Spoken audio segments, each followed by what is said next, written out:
तांत्रिक का बदला।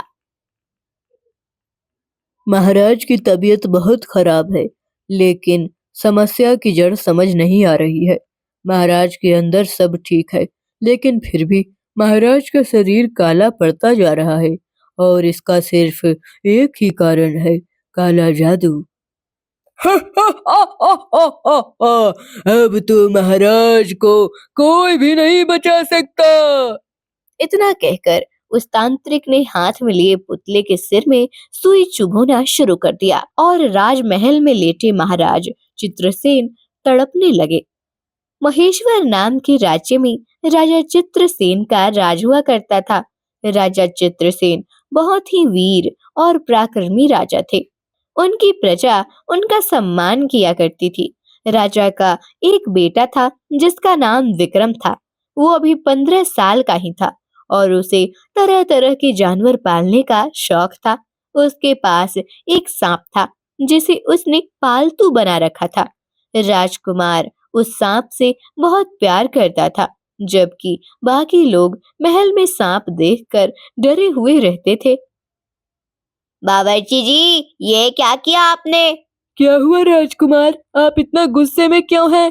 आपने मेरे नागराज के लिए इतना गर्म दूध क्यों भेजा?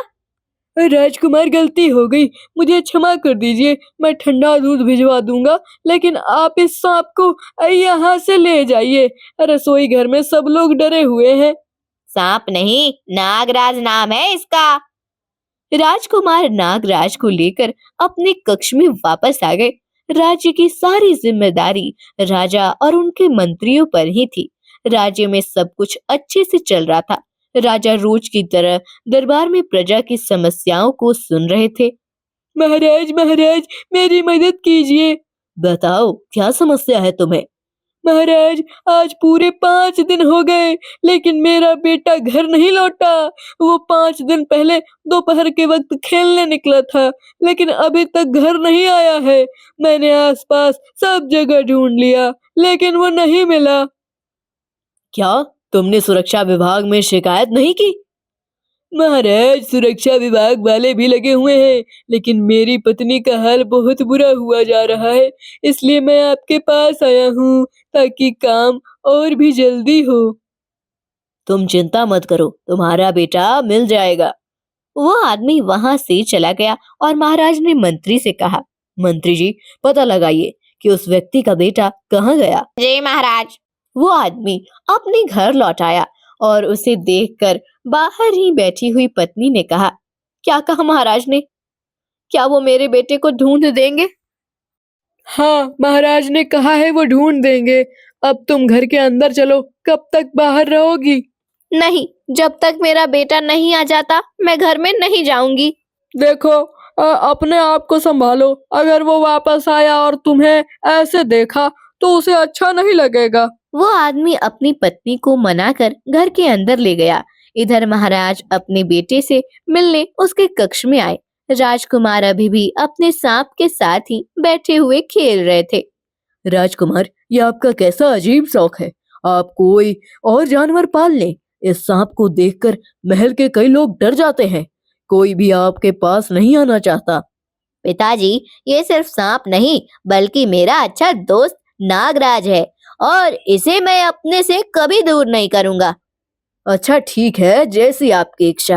महाराज राजकुमार से मिलकर चले गए और अगले दिन राज दरबार में प्रजा की समस्याओं को सुनने पहुंचे तो वहां भीड़ देखकर दंग रह गए।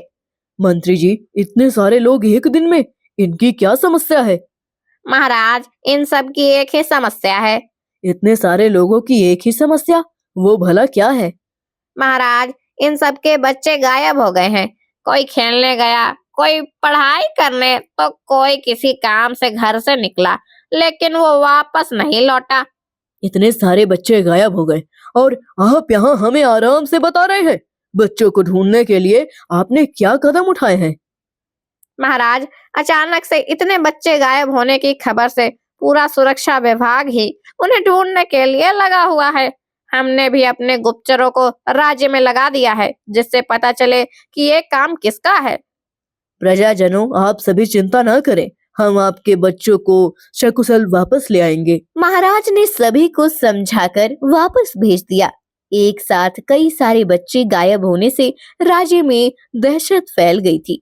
सभी लोग अपने अपने स्तर पर बच्चों को ढूंढ रहे थे। राज्य में एक फल वाला घूम रहा था जो फलों की चाट बनाकर बेचता था। मीठे मीठे ताजे फलों की चाट ले लो, आओ आओ, बहुत ही स्वादिष्ट चाट है ये। उसकी आवाज सुनकर पास ही में खेल रहे कुछ बच्चे उसके पास आ गए और फलों की चाट खाने के लिए उसके पास रुक गए। बाबा, मुझे भी चाट खानी है। ठीक है, लाओ लाओ, 2 रुपया लाओ। मेरे पास पैसे नहीं है। पैसे नहीं है तो कोई बात नहीं, तुम चाट खाओ और आनंद लो। अरे वाह, आप तो बहुत अच्छे हैं। फल वाले ने गोपाल के साथ साथ और भी बच्चों को फल काट कर उन पर मसाला डालकर दे दिया।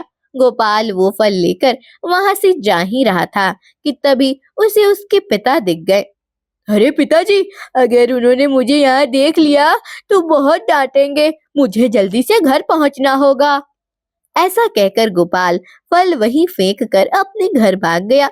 राज्य में बच्चे गायब होने की घटना को देखते हुए सभी लोगों ने रात के वक्त पहरा देने का निर्णय किया था, जिसमें गांव के युवक भी बढ़ चढ़कर हिस्सा ले रहे थे। मुझे तो लगता है किसी डायन का साया है राज्य पर, वरना बच्चे बिना किसी सबूत के ऐसे तो गायब नहीं हो सकते। नहीं नहीं, मुझे तो इन सब के पीछे किसी का हाथ लगता है। मुझे तो लगता है कि बच्चे कहीं खेलने गए होंगे और वापस आ जाएंगे। बाबा, आप भी कैसी बातें कर रहे हैं? कोई बच्चा इतने दिन अपने घर से दूर नहीं रह सकता। अच्छा ठीक है, अब मैं तो चलता हूँ, बहुत थक गया आज फल बेचकर। वो फल वाला वहां से चला गया। तभी सामने से मंत्री जी का आना हुआ और उन्होंने देखा कि वह बुढ़ा फल वाला बड़ी ही तेजी से चलकर जा रहा है और जैसे ही मंत्री जी उसके पास आए, उसकी चाल धीमी हो गई। ए फल वाले, इतनी रात में कहाँ जा रहे हो? घर जा रहा हूँ। इतनी जल्दी में क्यों हो? मेरे घर में मैं अकेला ही रहता हूँ और रात में कोई चोर ना आ जाए, इसलिए जल्दी घर जाना है। अच्छा, मैं चलता हूँ। ठीक है। मंत्री जी पहरा दे रहे लोगों के पास आ गए और बोले, आप लोगों ने अपने आसपास कोई अजीब बात देखी या सुनी हो, या फिर कोई घटना जिसे सुनकर आप सबको कुछ अजीब लगा हो? मंत्री जी, कुछ दिन पहले गांव में रहने वाले एक आदमी के बेटे की कुएं में गिरकर मौत हो गई थी। उसके बाद वो आदमी घर बार छोड़कर चला गया। तब से ही यहाँ से बच्चे भी गायब हो रहे हैं। हो सकता है कि उसका मरा बच्चा ही हम सब के बच्चों को लेकर जा रहा है। नहीं नहीं, ये कोई बात नहीं है। हाँ, इसके अलावा कुछ हुआ है यहाँ? नहीं नहीं, इसके अलावा कुछ नहीं हुआ। ठीक है। मंत्री जी वहां से चले गए और वापस अपने घर लौट आए। घर में उनकी पत्नी अपने 5 साल के बेटे को लेकर बैठी हुई थी। पता चला क्या कि कौन बच्चों को गायब कर रहा है? नहीं, हम सब इसी तलाश में लगे हुए हैं, जल्दी ही पता चल जाएगा। मंत्री जी को अपने बेटे की चिंता होने लगी थी। इधर महाराज भी परेशान थे। कुछ दिनों तक बच्चे गायब होने का सिलसिला यूं ही चलता रहा और फिर एक दिन राज दरबार में, महाराज, हमने बच्चे गायब करने वाले को पकड़ लिया। क्या बात है मंत्री जी, और बच्चे कहाँ हैं? बच्चे भी हमने सकुशल उनके घर पहुंचा दिए हैं। तो फिर कौन है वो जो ऐसे अपराध कर रहा था? महाराज, ये है वो आदमी। मंत्री जी ने फल वाले को महाराज के सामने पेश कर दिया। ये बुढ़ा आदमी? महाराज, ये कोई बुढ़ा आदमी नहीं है, बल्कि तांत्रिक क्रिया करने वाला एक तांत्रिक है। इतना कहते हुए मंत्री जी ने उस फल वाले की नकली दाढ़ी मूछ निकाल दी और उसका असली रूप सबके सामने आ गया। तुम तो शाही बगीचे में काम करने वाले माली हो ना? हाँ महाराज, आपने सही पहचाना, ये वही है। लेकिन ये बच्चों को गायब कैसे कर रहा था? ये सब आपको ये खुद ही बताएगा। दरअसल कुछ दिन पहले तक मैं यहाँ काम करता था, लेकिन फिर एक दिन मेरा इकलौता बेटा कुएं में गिरकर मर गया और उसके गम में मेरी पत्नी भी चल बसी। मैं बिल्कुल अकेला हो गया था, इसलिए मैंने सोचा कि मैं अपने बेटे को जिंदा करूंगा और मैं अपने तांत्रिक गुरु के पास पहुंचा। और जब मैं उसके पास गया, ये काम इतना आसान नहीं है जितना सोचकर तुम मेरे पास आ गए हो। मुझे मेरा बेटा वापस चाहिए और कुछ नहीं चाहिए। अगर तुम्हें अपना बेटा चाहिए, उसके लिए तुम्हें अपने बेटे की उम्र के 51 बच्चों की बलि देनी होगी। 51 बच्चे मैं कैसे लाऊंगा? बच्चे लाने का उपाय मेरे पास है, तुम्हें बस मेरी बात माननी होगी। मैं तुम्हें एक अभिमंत्रित भभूति दूंगा जिसे तुम बच्चों को खिला देना। उसके बाद मैं जैसे ही मंत्र पढ़ूंगा बच्चे मेरे पास चले आएंगे। ठीक है। उसके बाद मैंने राज्य में फल बेचना शुरू कर दिया और मसालों में वही भभूति मिलाकर बच्चों को दे दी। उसके बाद बच्चे अपने ही आप ही उस जगह पहुंच गए। ये सब करने की हिम्मत भी कैसे हुई तुम्हारी? क्या तुम जानते नहीं हो किसी की हत्या करना कितना बड़ा अपराध है? महाराज, जब बात अपने बच्चे की होती है तो कोई भी बड़ा अपराध अपराध नहीं लगता। तुमने अभी तक किसी को नुकसान नहीं पहुंचाया है और तुम भी दुखी हो, इसलिए हम तुम्हें कैद में न डालकर इस राज्य से निष्कासित करते हैं। महाराज, महाराज, मैंने कुछ भी गलत नहीं किया है जो आप मुझे राज्य से बाहर कर रहे हैं।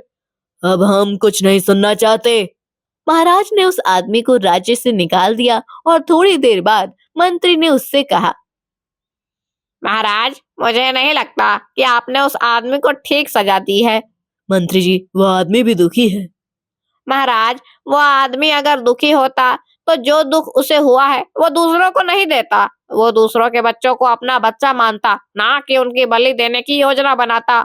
लेकिन मंत्री जी, अब तो हम उसे राज्य से निकाल चुके हैं, अब वो कुछ नहीं करेगा।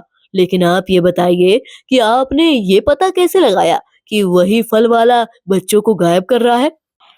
मुझे फल वाले पर थोड़ा शक तभी हो गया था जब मैं लोगों से पूछताछ कर रहा था और वो फल वाला तेजी से चलकर एकदम धीमे चलने लगा था। उसके बाद मैंने एक सैनिक उसके पीछे लगा दिया और वो जंगल में पुरानी गुफा में पहुंचा था। बस वहीं से मैंने उसे पकड़ लिया। अच्छा, ठीक है, अब जो हुआ सो हुआ, राज्य के अन्य कामों पर ध्यान दो। वह फल वाला राज्य से निकलकर जंगलों में ही आ गया और अपने तांत्रिक गुरु के पास जा पहुंचा। क्या हुआ? तुम्हारी योजना तो बर्बाद हो गई। नहीं, इतनी आसानी से मैं कुछ भी खत्म नहीं होने दूंगा। मैं अपने बच्चों को वापस लाऊंगा। मुझे तंत्र मंत्र सीखना है। ठीक है, सीख लो, लेकिन ध्यान रखना, तंत्र मंत्र अगर उल्टा पड़ा तो विनाश होगा। मुझे अब किसी भी विनाश की चिंता नहीं है। वो आदमी अब तांत्रिक के पास रहकर तंत्र मंत्र सीखने लगता है और फिर कुछ महीनों बाद, अब मैं पूरी तरह तैयार हूँ। अब मेरा बेटा वापस आएगा। क्या सच में तुम ऐसा करोगे? हाँ, जिसकी वजह से मेरे बेटे को वापस आने में देर हो रही है, मैं उसकी बलि ही सबसे पहले चढ़ाऊंगा। मैं राजकुमार को जान से मारूंगा। इसके लिए राजकुमार का खुद की इच्छा से यहाँ आना जरूरी है। राजकुमार अपनी इच्छा से तुम्हारी बनाई रेखा को पार करेंगे, तभी तुम अपने अनुष्ठान में सफल हो पाओगे। जानता हूँ, और इसका भी इंतजाम मैंने कर दिया है। ठीक है, अब मैं चलता हूँ। तुम्हारा अनुष्ठान सफल रहा तो जीवन में फिर कभी मिलेंगे। इतना कहकर तांत्रिक वहां से चला गया और वो आदमी हंसने लगा। लेकिन महल में हलचल बढ़ी हुई थी। वैद्य जी महाराज की नब्ज देख रहे थे। महाराज की तबीयत बहुत खराब है, लेकिन समस्या की जड़ समझ नहीं आ रही है। महाराज के अंदर सब ठीक है, लेकिन फिर भी महाराज का शरीर काला पड़ता जा रहा है और इसका सिर्फ एक ही कारण है, काला जादू। क्या कहा आपने? काला जादू? हाँ मंत्री जी, महाराज को समस्या का हल चिकित्सा में नहीं है। फिर क्या होगा वैद्य जी? अगर महाराज को कुछ हुआ तो राज्य पर संकट आ जाएगा। मंत्री जी, अब कुछ नहीं हो सकता। अब आप उसका पता लगाइए जिसने महाराज के ऊपर काला जादू किया है, और वही इसका हल आपको बता सकता है। वैद्य जी मंत्री जी को सारी बातें बताकर चले जाते हैं और जैसे जैसे दिन बीतते जाते हैं महाराज की हालत और बिगड़ती जाती है। पिताजी, मैं आपके लिए कुछ करना चाहता हूँ, लेकिन अभी तक पता नहीं चला है कि आपके ऊपर काला जादू किसने किया है। अगर वो मेरे हाथ आया ना, तो उसकी गर्दन धड़ से अलग कर दूंगा। राजकुमार, जिसने भी ऐसा किया है, हो ना हो, उसके पास भी कोई ना कोई कारण जरूर होगा। आप हमारी चिंता मत कीजिए, हमें पूरा भरोसा है कि आप हमारे बाद राज्य को संभाल लेंगे। महाराज, महाराज आप आराम करें। तभी एक दूत मंत्री जी के पास आया और उनके कान में कुछ कहकर उन्हें एक पत्र थमाकर वहां से चला गया। मंत्री जी ने राजकुमार को इशारा किया और उन्हें अपने साथ बाहर चलने को कहा।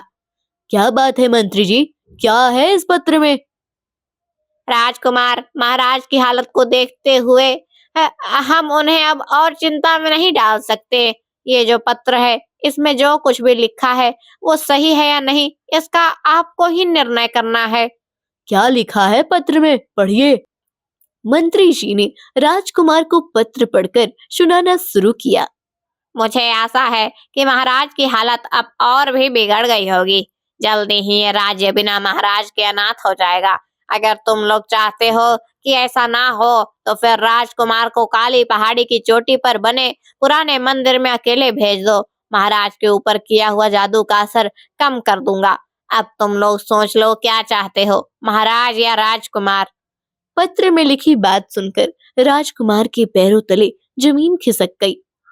राजकुमार, आप चिंता ना करें, हम अभी सैनिकों को लेकर जाते हैं और उस दुष्ट तांत्रिक को पकड़ कर ले आते हैं। उसे हम राज्य की सबसे पीड़ादायक सजा देंगे, तब वो जादू अवश्य ही खत्म कर देगा। नहीं मंत्री जी, उसकी बातों से ऐसा लग रहा है जैसे वो खुद तो मर जाएगा, लेकिन जादू खत्म नहीं करेगा। तो फिर आप क्या चाहते हैं? मैं जाऊंगा, अपने पिताजी के प्राण वापस लाऊंगा। लेकिन वहाँ आपको खतरा है। जितना खतरा पिताजी के जाने के बाद राज्य को होगा, उतना खतरा मुझे अकेले वहां जाने पर नहीं होगा, और ये मेरा आखिरी निर्णय है। जो आज्ञा राजकुमार। राजकुमार अपने कक्ष में आए और अपने पालतू सांप से मिलकर बोले, नागराज, अब तो लगता है ये मेरी तुमसे आखिरी मुलाकात है, अब मैं जाता हूँ। इतना कहकर राजकुमार अपने घोड़े पर सवार होकर काली पहाड़ी के लिए निकल पड़े। मंत्री जी, बहुत देर हो गई है, राजकुमार नहीं दिखाई दे रहे हैं, वो कहीं गए हैं क्या? महाराज, उन्हें राज्य में कुछ कार्य था, आज जिस वजह से वे चले गए हैं। थोड़ी देर में आ जाएंगे। मंत्री जी, आप जानते हैं कि आप हमारे सामने झूठ नहीं बोल सकते, फिर भी आप झूठ बोल रहे हैं। महाराज, वो राजकुमार तांत्रिक के पास गए हैं जिसने आपके ऊपर काला जादू किया है। और आपने उन्हें जाने दिया? महाराज, उस तांत्रिक की शर्त थी कि जब तक राजकुमार उसके पास नहीं जाते, वो आपको ठीक नहीं करेगा। मंत्री जी, यदि मुझे कुछ हुआ तो राजकुमार और आप राज्य संभाल सकते थे, लेकिन राजकुमार राज्य के उत्तराधिकारी थे, उनके बाद तो कोई नहीं बचेगा। अभी आप सैनिक लेकर जाइए और राजकुमार को सकुशल वापस लेकर आइए। महाराज की बात सुनकर मंत्री जी अपने साथ सैनिकों को लेकर निकल जाते हैं। इधर राजकुमार अब तक काली पहाड़ी पर पहुंच चुके थे। आओ आओ आओ राजकुमार, तुम्हारा ही इंतजार कर रहा था मैं। क्या चाहिए तुम्हें मुझसे? तुम्हारी जान चाहिए मुझे, तुम्हें मारकर मुझे मेरा बेटा वापस मिल जाएगा। मैं आ गया हूँ, लेकिन अब तुम मेरे पिताजी को ठीक कर दो, उनके ऊपर से अपने जादू का असर खत्म कर दो। कर दूंगा, इतनी भी क्या जल्दी है, ठीक होने के बाद भी उन्हें तड़पना ही है अब तो। क्या मतलब है तुम्हारा? उनकी वजह से आज मेरे बेटे को वापस लौटने में इतना समय लग रहा है। अगर महीने पहले ही मैंने बच्चों की बलि दे दी होती तो आज मैं यहाँ नहीं होता। तुम क्या कहना चाह रहे हो? मैं कुछ नहीं जानता, बस तुम मेरे पिता को ठीक करो। ठीक है, लेकिन पहले तुम ये रेखा पार कर इस चक्र में बैठ जाओ। उस आदमी के कहने पर राजकुमार उस चक्र में जाकर बैठ जाते हैं और उनके ऐसा करते ही सामने बने हवन कुंड में आग अपने आप जल जाती है। वो आदमी हंसते हुए कुछ मंत्र पढ़ता है और तभी महल में बैठे महाराज के स्वास्थ्य में उन्हें सुधार महसूस होने लगता है। अरे, मुझे अचानक से इतना अच्छा महसूस क्यों हो रहा है? लगता है कि मेरे ऊपर से कोई बहुत बड़ा बोझ हट गया। राजकुमार सुरक्षित महल लौट आए बस। मंत्री जी भी अब उस पुराने मंदिर पर आ चुके थे। तुम तो वही आदमी हो जिसे महाराज ने राज्य से निकाल दिया था। तुम्हारी हिम्मत कैसे हुई इतना बड़ा षड्यंत्र रचने की? हो, तो अब तुम लोग भी यहाँ आ गए हो। कुछ नहीं बिगाड़ पाओगे तुम लोग मेरा। राजकुमार की बलि चढ़ाकर मैं अपने बेटों को वापस लाऊंगा। किसी और के बेटे को मारकर अपने मरे हुए बेटे को वापस लाना गलत है। तुम्हें ऐसा नहीं करना चाहिए। महाराज तुम्हें कड़ा दंड देंगे। अब मेरे पास इतनी शक्तियां हैं कि किसी का डर नहीं मुझे। अगर तुम लोगों ने अंदर आने की कोशिश की तो अच्छा नहीं होगा। सैनिकों, देख क्या रहे हो? पकड़ लो इस दुष्ट को। दूर रहो इस जगह से। फल वाले ने कुछ मंत्र पढ़े और वहां चारों तरफ एक अदृश्य कवच बन गया जिसे सैनिक और मंत्री पार नहीं कर पाए। तुम राजकुमार को छोड़ दो। बदले में महाराज तुम्हारे लिए खजाने के द्वार खोल देंगे। अगर तुम लोग मेरा बेटा वापस नहीं कर सकते तो चुप रहो। राजकुमार उठिए, राजकुमार। ये नहीं उठेगा। ये इस घेरे के अंदर सिर्फ मेरे वश में है। मंत्री और सैनिक लाचार होकर बस देखते रहे। हे भगवान, अब क्या होगा? आखिर ये सब क्या देखना पड़ रहा है? कोई तो रास्ता निकालिए।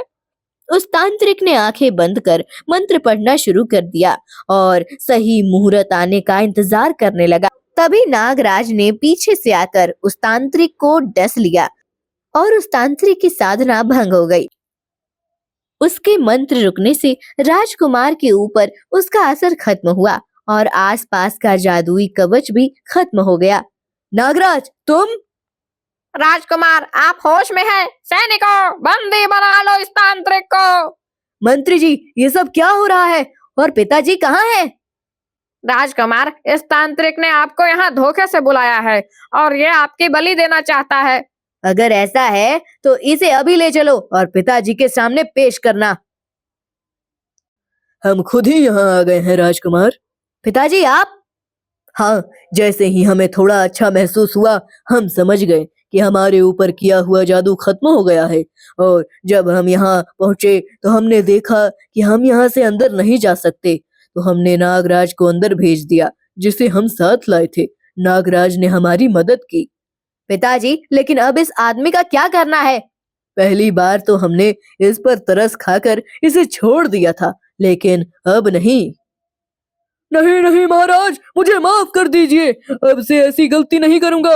मुझे जिंदा रहने दीजिए, मेरी जान मत लीजिए। बहुत शक्तियां हैं ना तुम्हारे पास। अब तुम उन शक्तियों से ही दोबारा जिंदा हो जाना। सजा तो तुम्हें मिलेगी। इतना कहकर महाराज ने अपनी तलवार से उस तांत्रिक का सिर धड़ से अलग कर दिया और तांत्रिक मारा गया। महाराज राजकुमार और मंत्री के साथ अपने महल में लौट आए।